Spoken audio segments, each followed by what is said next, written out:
Hello students, कैसे हैं आप लोग। आई होप आप लोगों की पढ़ाई बहुत अच्छी चल रही होगी। देखिए, आज का जो हमारा टॉपिक है वो आदिकाल के अंतर्गत अमीर खुसरो है। तो चलिए आइए शुरू करते हैं। देखिए, अमीर खुसरो को आप लोग बहुत अच्छे से जानते होंगे। अमीर खुसरो जो हैं एक महत्वपूर्ण विचारक, इतिहासकार, गणितज्ञ, भूगोलवेत्ता, संगीतकार और साहित्यकार हैं। जैसा आप लोगों को पता होगा। देखिए, अमीर खुसरो का जो जन्म है वो 1255 ईस्वी में उत्तर प्रदेश के एटा जिले में पटियाली गांव में हुआ था। ये दरबारी कवि होने के साथ साथ लौकिक परंपरा के भी पक्षधर थे। और बताइएगा आप लोग कि ये दरबारी कवि किसके काल में थे। ठीक है, देखिए यहाँ पर लिखा है कि संगीत के क्षेत्र में इन्होंने तबला सितार से भारतीय परंपराओं का परिचय कराया। ये राग ख्याल, राग तराना के भी बहुत बड़े विद्वान रहे हैं।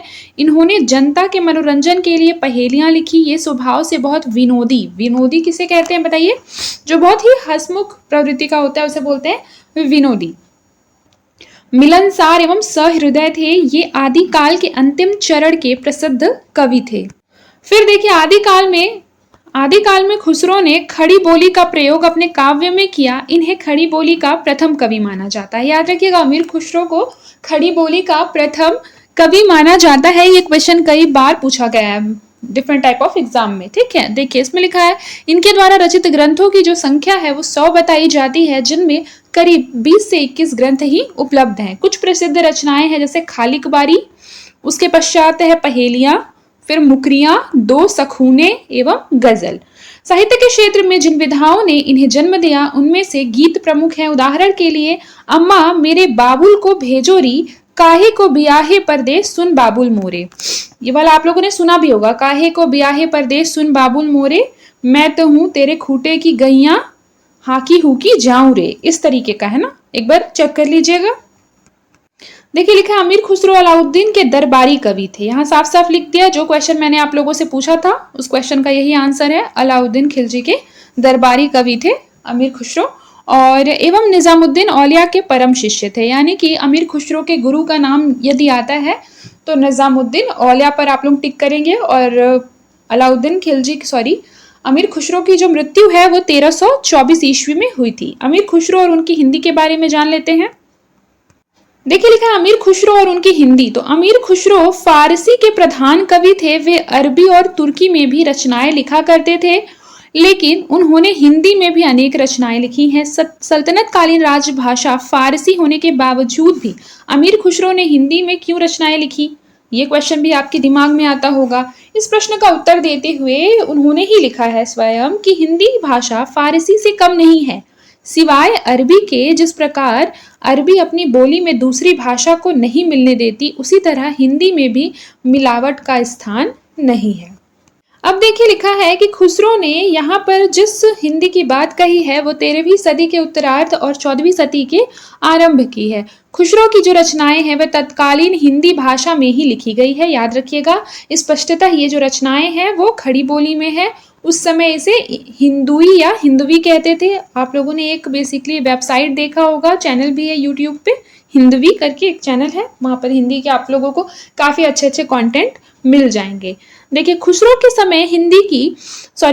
समय हिंदी खड़ी बोली संभवतः दिल्ली, आगरा और मध्य प्रदेश में प्रचलित थी। महाराष्ट्र के तत्कालीन प्रसिद्ध संत नामदेव, जो कि खुसरो के समकालीन ही थे, उन्होंने अपनी काव्य रचनाएं इसी खड़ी बोली हिंदी में की है। 13वीं शताब्दी तक खुसरो की इस खड़ी बोली में विदेशी भाषा के शब्द नहीं थे, परंतु उसके बाद स्वयं खुसरो ने भी अपनी हिंदी में फारसी एवं अरबी शब्दों का प्रयोग किया है। फिर देखिए, इससे सिद्ध होता है कि खुसरो कालीन हिंदी खड़ी बोली में विदेशी शब्द बहुत ही कम थे, और जो थे वे मूल रूप से थे। खुसरो की हिंदी जो है बेसिकली वो खड़ी बोली के समय काव्य जगत पर उन्होंने ब्रज भाषा, राजस्थानी बोलियां और अवधी का भी अधिकार है। याद रखिएगा कि जब खुसरो की हिंदी खड़ी बोली का टाइम था तो उस टाइम पे प्रमुख रूप से किस तरीके की बोली का अधिकार था काव्यों पर, ब्रज भाषा का, राजस्थानी बोली का, अवधी का, इन सब का अधिकार था। खड़ी बोली उस समय केवल तत्कालीन जन सामान्य की आम बोलचाल भाषा थी। संभवतः इसी कारण खुसरो ने इसे हिंद की तूती कहा है। याद रखिएगा, खुसरो ने खड़ी बोली को क्या कहा है, हिंद की तूती कहा है। अब देखिए, खुसरो की रचनाओं की खड़ी बोली का रूप देखकर आचार्य रामचंद्र शुक्ल ने कहा था कि यह आश्चर्य की बात है कि क्या खुसरो के समय तक भाषा घिसकर इतनी चिकनी हो गई थी जितनी उनकी पहेलियों में मिलती है। लिखा है कि खुसरो की हिंदी भाषा की विशेषताएं इस प्रकार है, आइए देख लेते हैं क्योंकि आजकल स्टेटमेंट वाला क्वेश्चन भी आता है। देखिए पहला है कि खुसरो की हिंदी आधुनिक खड़ी बोली से पर्याप्त साम्य रखती है। अधिकतर संज्ञा रूप दोनों वचनों में समान है, परंतु शब्दों के त्रिवर्णीय रूप से बहुवचन स्पष्ट होता है, जैसे कि टांगन यानी टांगों से नैनन यानी नैनों में। फिर लिखा भारतीय आर्य भाषा की लगभग सभी ध्वनियों का प्रयोग यहाँ पर मिलता है। फिर अब पुल्लिंग से स्त्रीलिंग बनाने के लिए बड़ी ई या नी प्रत्यय का प्रयोग किया गया है, जैसे मेहतर का हो जाएगा मेहतरानी, ढोलक का हो जाएगा ढोलकी। अब देखिए यहाँ पर क्या लिखा हुआ है कि कारक युक्त व कारक रहित शब्दों का यहाँ पर प्रयोग मिलता है। कारक युक्त शब्द जैसे नार ने, पीको, मोको, मुंह से घरमा। कारक रहित यानी नार खड़ी, आंखों, दीठा, घर जावे आदि। अब देखिए प्रायः सर्वनाम के निम्न रूप मिलते हैं अपने, मोही, तोही, वाको इत्यादि। फिर क्रिया के पूर्वकालिक, क्रियार्थक तथा कृदंत रूप में क्रमशः इस प्रकार मिलते हैं फिरी आई, मारन लागा, फूकत फिरे। फिर देखिए प्रणार्थक शब्द भी मिलते हैं जैसे बिसरावत, खटकावे इत्यादि। अतः निष्कर्षतः कहा जा सकता है कि अमीर खुसरो ने खड़ी बोली को बहुत ही अच्छे ढंग से पहचाना, उसे रचनात्मक रूप दिया। उन्हीं के उद्यम के फलस्वरूप आज हिंदी खड़ी बोली का मानक रूप तथा भारत की राजभाषा के रूप में प्रतिष्ठित हुआ है। देखिए अमीर खुसरो की पहेलियां एवं मुकरियां वाली पंक्ति भी बहुत सारे एग्जाम में पूछ दिया जाता है और कहा जाता है कि वह किसका है, तो आइए देख लेते हैं।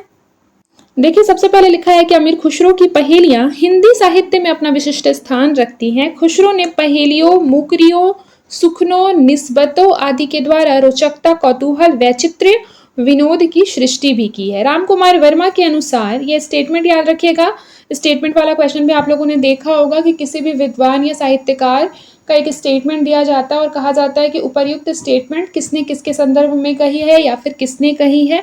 फिर 4 ऑप्शन आपको देखने को मिलेंगे, तो ये वाला स्टेटमेंट याद रखिएगा कि पहेलियों, मुकरियों, सुखनों के द्वारा उन्होंने कौतूहल और विनोद की सृष्टि भी की। उन्होंने दरबारी वातावरण में रहकर चलती हुई बोली से हास्य की सृष्टि करते हुए हमारे हृदय को प्रसन्न करने की चेष्टा की। ये कहा था डॉक्टर रामकुमार वर्मा ने अमीर खुसरो के बारे में। देखिए आगे वे लिखते हैं कि खुसरो की पहेलियां आम बोलचाल की भाषा के साथ साथ समाज की सुसभ्य, शिष्ट और व्याकरण सम्मत भाषा में हमारे सामने प्रस्तुत हुई है। पहेलिया शब्द संस्कृत के प्रहेलिका शब्द का अपभ्रंश या फिर तद्भव रूप है, याद रखिएगा। पहेलिया शब्द किससे बना है? प्रहेलिका शब्द से। अतः स्पष्ट है कि हिंदी में पहेली की परंपरा किससे आई है? संस्कृत से आई है। इस चीज को एकदम याद रखिएगा, ठीक है। फिर उसके बाद देखिए यहाँ पर एक पंक्ति दिया हुआ है, सीमंती निशु का शांता राजा कोट भूत गुणोत्तमः विद्ददमिः का सदा वंद्या अत्रे वोक्तम न बुध्यते। अर्थात सीमांतनियों में शांता कौन है? शांता यानी सीता। गुणों में उत्तम राजा कौन है? तो राम। विद्वानों द्वारा कौन सदैव वंदनीय है? विद्या। यहाँ उत्तर कहा गया है परंतु जाना नहीं जाता। पहेलियों में संस्कृत में 2 रूप होते हैं, एक होता है अंतरलिपिक अर्थात जिसमें उत्तर जो होते हैं पहेलियों में छिपे होते हैं, एक होता है बहिर्लिपिका जिसके उत्तर पहेलियों में नहीं होते हैं। अंतरलिपिका पहेली का खुसरो द्वारा रचित उदाहरण देख लेते हैं। अंतरलिपिक मतलब कि उसी में उस पहेली में के अंदर ही अर्थ छुपा हुआ है। जैसे देखिए, बाला था जब सबको भाया, बड़ा हुआ कुछ काम न आया, खुसरो कह दिया उसका नाम, अर्थ करो या छोड़ो गांव। इसका अर्थ होता है दिया। यहाँ पर लिखा हुआ भी है ब्रैकेट में दिया। अब देखिए खुसरो की बहिर्लापिका पहेली का एक उदाहरण देखिए। आगे आगे बहिना आई, पीछे पीछे भैया, दांत निकाले बाबा आए, बुरका ओढ़े मैया। इसका अर्थ होता है भुट्टा। अतः अमीर खुसरो की दोनों प्रकार की जो पहेलियां हैं उसमें क्या है? रोचकता और वैचित्र्यता है। पहेलियों का विवरण और लक्षण यहाँ भी बेसिकली यहाँ क्लिष्ट भी नहीं किया जा सकता, क्योंकि अभिप्राय प्राप्त करने के लिए जो संकेत प्रदान किए हैं उन्होंने वह अत्यंत सरल और कौतूहलपूर्ण है। देखिए जो मुकरियां होती हैं उसका अर्थ भी क्या होता है? एक तरह से वो भी एक पहेली प्रकार की होती है, लेकिन मुकरी का अर्थ होता है किसी बात को कहकर मुकर जाना। मुकरी का क्या अर्थ होता है? किसी बात को कहना और फिर मुकर जाना। आइए एग्जाम्पल से समझते हैं। जैसे देखिए यहाँ लिखा है, शोभा सदा बढ़ावन हारा, आंखों ते छिन होत न प्यारा, आए फिर मेरे मन रंजन, ए सखी साजन न सखी अंजन, यानी कि काजल। जैसे देखिए इसमें बेसिकली जिस बारे में वो बता रही थी, बाद में उससे क्या हो गई, वो मुकर गई कि नहीं सखी साजन के बारे में बात नहीं हो रहा है, यहाँ अंजन के बारे में बात हो रहा है, यानी कि काजल के बारे में बात हो रहा है। फिर देखिए लिखा, वह आए तो शादी होए, उस बिन दूजा और न कोई, मीठे लगे बांके बोल, क्यों सखी साजन न सखी ढोल, यानी कि आप लोगों ने देखा होगा ढोल के बिना शादी नहीं होती है। ठीक है, वह आता है तो बेसिकली शादी होती है। इसमें लिखा है कि उस बिन दूजा और न कोई, मतलब उस बिन कुछ और नहीं हो सकता। मीठे लागे बोल, यानी ढोल जब बजती है तो उसकी आवाज क्या होती है, मधुर लगती है। तो वह जो सखी से पूछती है कि क्या वह साजन है, तो वह बोलती है नहीं साजन नहीं, वह ढोल है। निष्कर्षतः कहा जा सकता है कि खुसरो ने अपनी इन मुकरियों और पहेलियों में अपहंती अलंकार का प्रयोग करके जो भाषा का चमत्कार पैदा किया है, वो अन्य साहित्यकारों की रचनाओं में आपको देखने को नहीं मिलता है। देखिए यहां से इंपॉर्टेंट हो जाता है खुसरो की पहेलियों और मुकरियों की व्याख्या। पहेलियों में देख लीजिए, श्याम बरन की है एक नारी, माथे ऊपर लागे प्यारी, जो मानुस इस अरथ को खोले, कुत्ते की वह बोली बोले। उत्तर में क्या है इसका, भौं, यानी भौएं जो कि आंख के ऊपर होती हैं, भौएं के बारे में बोल रहा है कि श्याम बरन की है, मतलब श्याम वर्ण का उसका क्या है, रंग है, श्याम वर्ण का रंग है। ठीक है, श्याम बरन की है एक नारी, माथे ऊपर लागे प्यारी, वह माथे के ऊपर है, जो मानुस इस अरथ को खोले, कुत्ते की वह बोली बोले। तो देखिए लिखा है कि अमीर खुसरो इस पहेली में पूछ रहे हैं कि एक काले रंग की नारी स्त्री है जो माथे के ऊपर लगी हुई होती है और सुंदर दिखती है। जो भी मनुष्य इस बात का भेद अर्थात अर्थ निकालेगा, वो ही कुत्ते की आवाज बोलेगा। उपरोक्त पहेली में खुसरो भौं के विषय में पूछ रहे हैं, जिसका उच्चारण करते हुए लगभग कुत्ते के भौंकने जैसी आवाज आती है, जैसे भौं बोलते हैं ना, भौं। तो इसलिए यहाँ पर बोल रहा है कि जो भी इसका उच्चारण करेगा वह कुत्ते की बोली बोलेगा। तो इससे तो नाम से ही स्पष्ट हो रहा है इस पंक्ति से कि भौं के बारे में बात हो रहा है। फिर देखिए खुसरो की पहेलियां अनियोक्ति अलंकार का एक अनुपम उदाहरण प्रस्तुत करती हैं। श्याम बरन की नारी खड़ी बोली हिंदी का प्रारंभिक रूप जो है वो खुसरो की पहेलियों में मिलता है। आगे देखिए लिखा है, एक गुनी ने यह गुण कीना, हरियल पिंजरे में दे दीना, देखा जादूगर का हाल, डाले हरा निकाले लाल।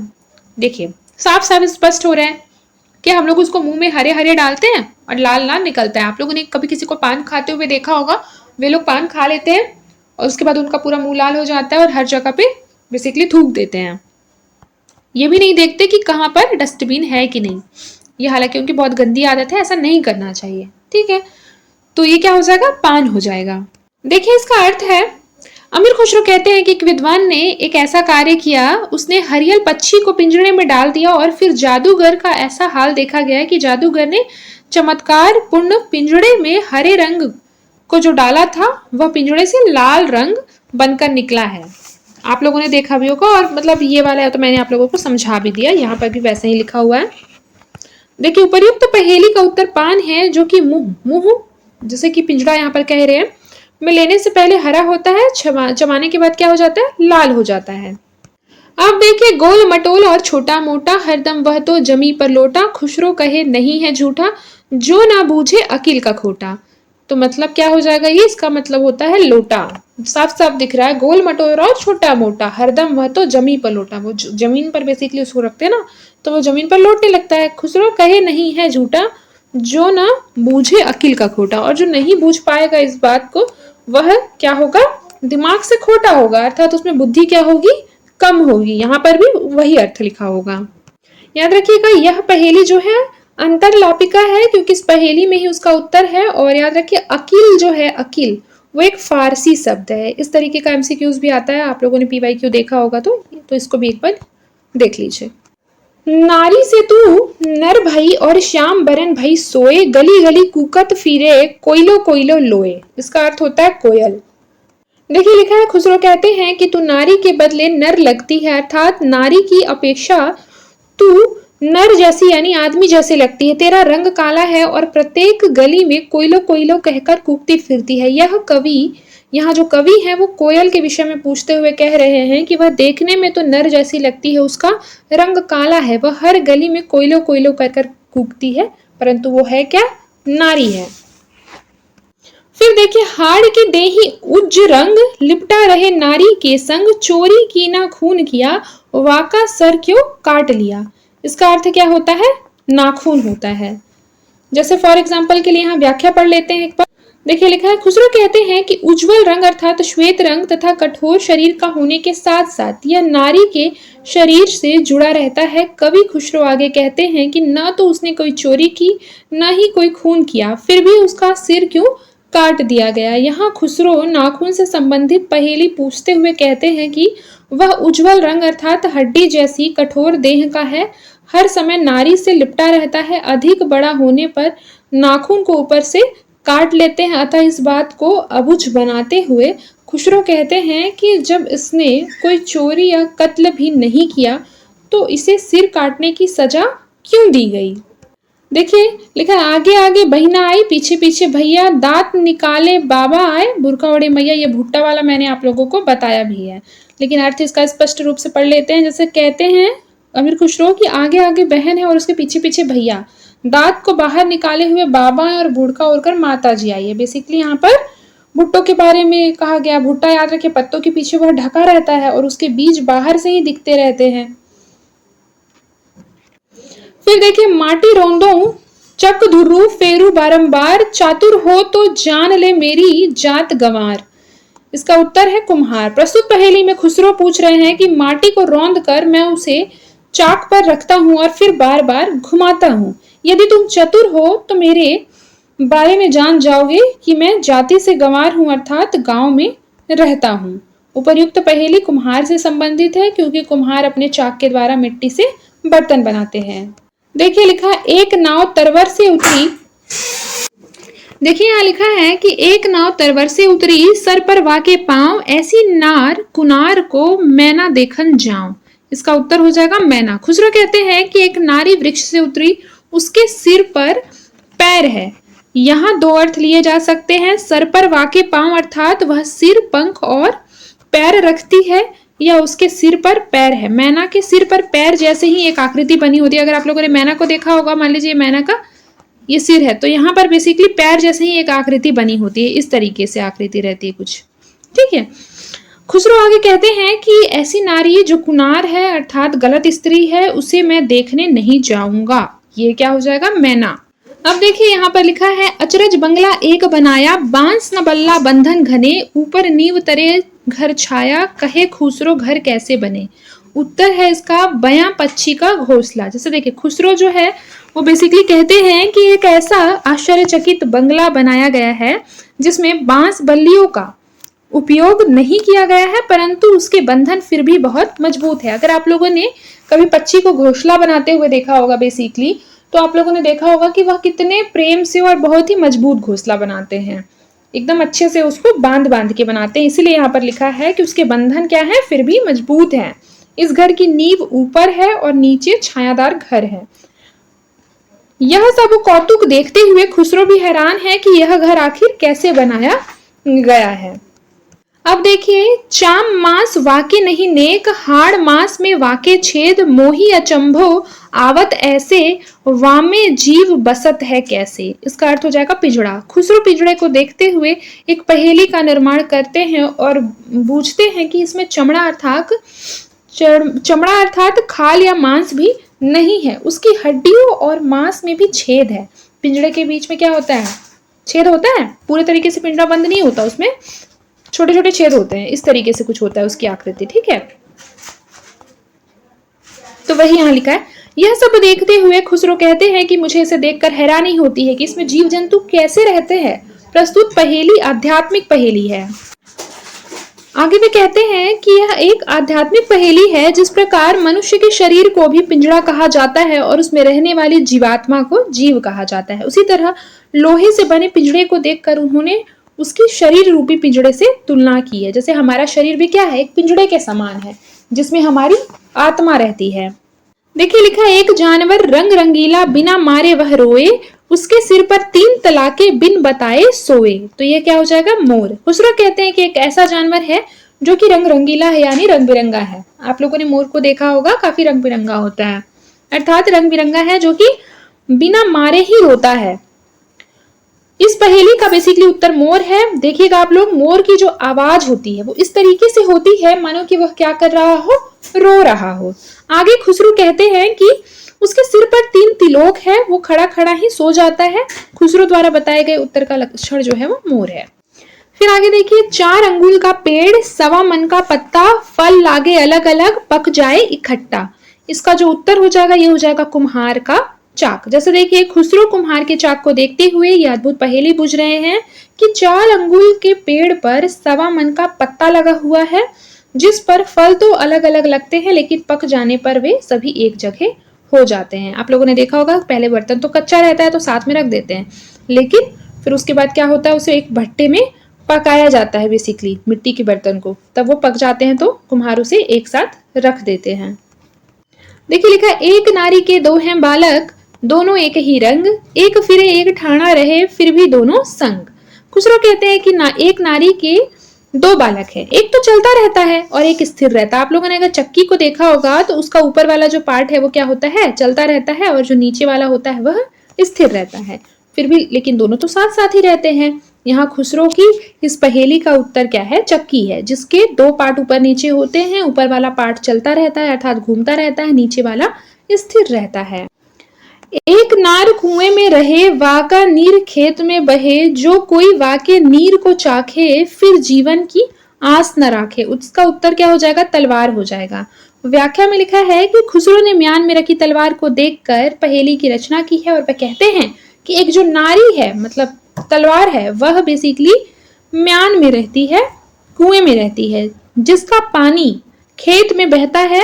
जो भी उस पानी को चखता है उसका जीवन क्या हो जाता है? खत्म हो जाता है, वह मर जाता है। बेसिकली यहाँ पर नारी की एक तरीके से बोला जाए तो बुराई की गई है, ठीक है। आप लोगों ने देखा होगा कि कबीर दास जी हो गए, अमीर खुसरो, और भी कुछ लेखक हैं या कवि हैं जिन्होंने नारी के बारे में कुछ भी इस तरीके से, उन पर बेसिकली बोला जाए तो उनको क्रिटिसाइज करते हुए बहुत कुछ लिखा है। देखिए मुकरिया में है, लिपट लिपट के वाके सोई, छाती से छाती लगा के रोई, दांत से दांत बजे तो ताड़ा, ए सखी साजन ना सखी जाड़ा। आप लोगों ने देखा होगा कि बेसिकली जब ठंडी का टाइम आता है तो इसमें लिखा है खुसरो ने कि वह जो नायिका है वो अपने साजन के साथ लिपट कर सोई है और छाती से छाती को लगाकर रोई है। जब उसके दांत से दांत बज रहे हैं तो उसे डांट दिया, अर्थात तड़तड़ की आवाज आई। दूसरी सखी कहती है कि क्या वे साजन है? तो वह कहती है नहीं, जाड़ा यानी ठंडी। ठंडी लगने पर आप लोगों ने देखा होगा हमारे दांत से किट की आवाज आती है, ठीक है। तो यहाँ पर ठंडी का बेसिकली वर्णन है। अब देखिए, रात समय वह मेरे आवे, भोर भये वह घर उठी जावे, यह अचरज है सबसे न्यारा, ए सखी साजन ना सखी तारा। खुसरो कहते हैं कि ये सखी वह रात के समय आता है और सुबह होते ही चला जाता है, यह बहुत विचित्र सी बात है। तो दूसरी सखी कहती है क्या वे साजन है? तो वह कहती है नहीं, साजन नहीं, तारा। तारा जो है वो रात में आता है और दिन में चला जाता है। अब देखे, नंगे पांव फिरन नहीं देत, पांव में मिट्टी लगन नहीं देत, पांव का चूमा लेत निपूता, ए सखी साजन ना सखी जूता।